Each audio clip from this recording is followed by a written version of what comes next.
whose next wave is here. AI and tax hire, a revolution in sight. Looking at the next 10 largest practices, tax led the way at 552 hires, followed by trust and estates. Then close behind were healthcare, bankruptcy. Insurance was the only practice that see a year-over-year decline across all hires. In terms of growth, immigration led the way at 88% growth in comparison to 2024, followed by government at 38%, environment at 34%, healthcare at 26%, and ERISA at 24%. Immigration was up across all attorney types. For associates, it grew by 57%. Government was next at 46%. Environment was third. And other practices saw double-digit growth like healthcare, tax, and ERISA. Trust and estates and insurance were the only ones to see declines across the associate ranks. Counsel hiring saw big gains across multiple practices. Immigration, ERISA, bankruptcy, environment, healthcare all led the way. Practices to see double-digit growth in addition to those were information technology, tax, and government. And again, insurance was down 26%, trust and estates down 2% compared to 2024. And partner hiring was up big in immigration. It growth 186% compared to 2024. Government was next, then trust and estates, while it was down in the other two areas, grew their partnership ranks hiring at 30.5% compared to 2024.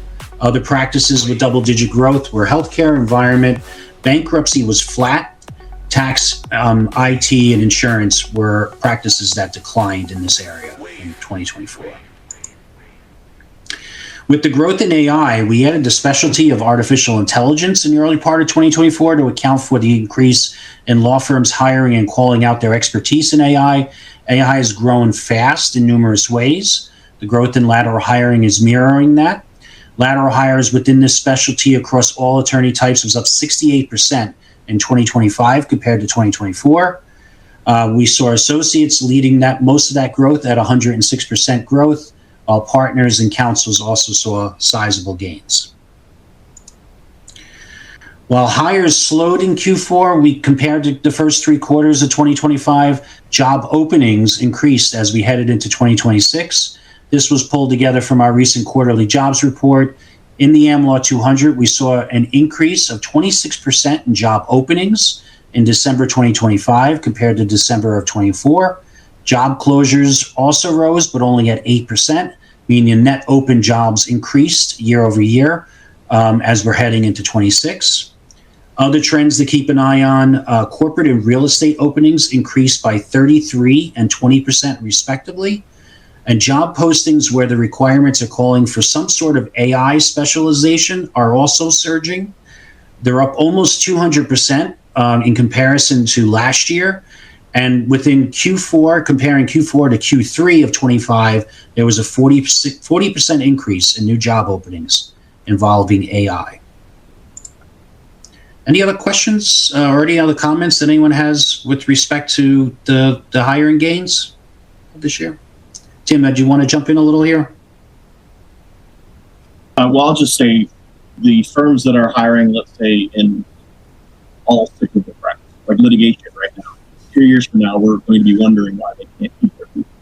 I can't tell you how many times I've run into firms that staff up big for a new portfolio of work that are working on some large mass tort or class action defense, and yet they don't do anything to generate revenue to replace the revenue they're working on. So in 3 years, nobody's going to be busy, and suddenly we can't keep them.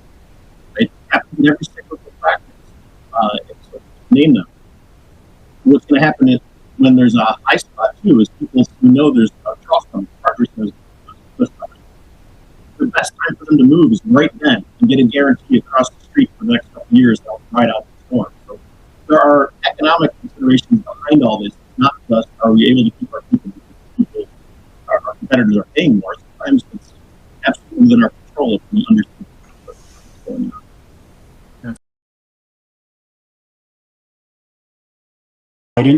The primary driver has been both economic and structural flexibility, specifically as allows firms to grow revenue and leverage talent without diluting equity and increasing long-term financial risk. Just last week, an article came out in the American Lawyer about Sullivan Cromwell and Skadden going to the two-tier system, and the rise of AI and competition will only accelerate the model moving forward.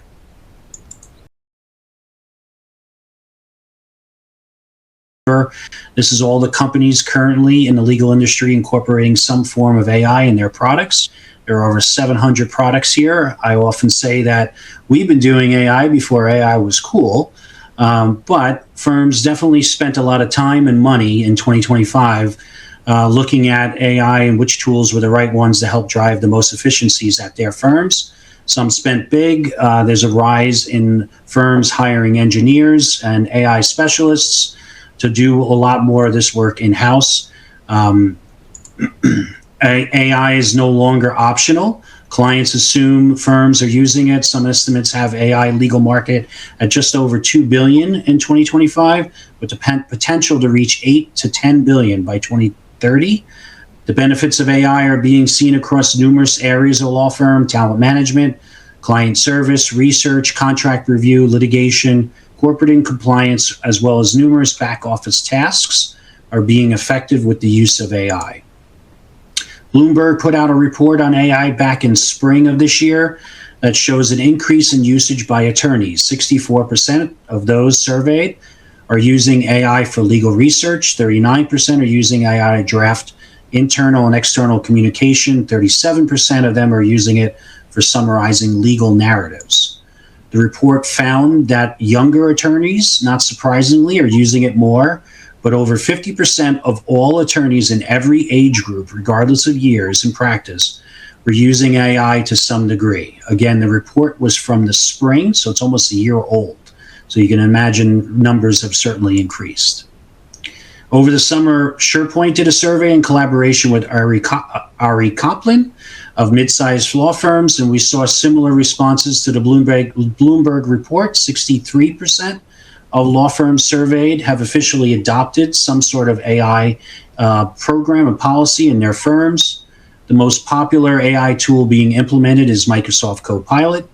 44% of survey responses said that they can bill for work being done by generative AI. Over half of the firms surveyed said that they have eliminated roles at their firm based on legal technology, but only 3% said they have eliminated roles specifically because of AI. With that said, survey participants anticipate AI will have an impact on staffing in the near future.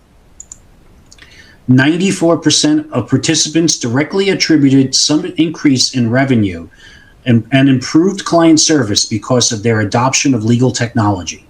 81% of law firms surveyed said that they've seen an adoption of legal technology as a competitive advantage in attracting and retaining talent. As an example of technology improving law firm performance, SharePoint has been offering electronic payment services since 2022 and have been tracking stats on usage both of electronic payments as well as collections from traditional methods. Our research suggests that now 260,000 attorneys are accepting digital payments, and that's up 4.3% from 2024. The speed to process a digital payment has improved by 2 calendar days in 2025 compared to 2024. And this brings the average speed to full payment to 34 days from invoice to paid in full. In contrast, checks are taking longer.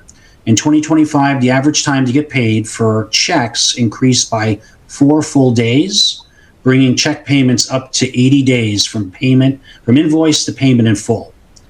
In addition, faster turnaround for payment in full is reported that check payments amount for the highest markdown percentage of any payment method. So firms are collecting payments in full quicker and at a higher amounts. And the data actually shows that the average amount of digital payment is 44% higher in collections through traditional methods. Any thoughts on AI? I'm sure there's plenty of them. Anyone wants to jump in there?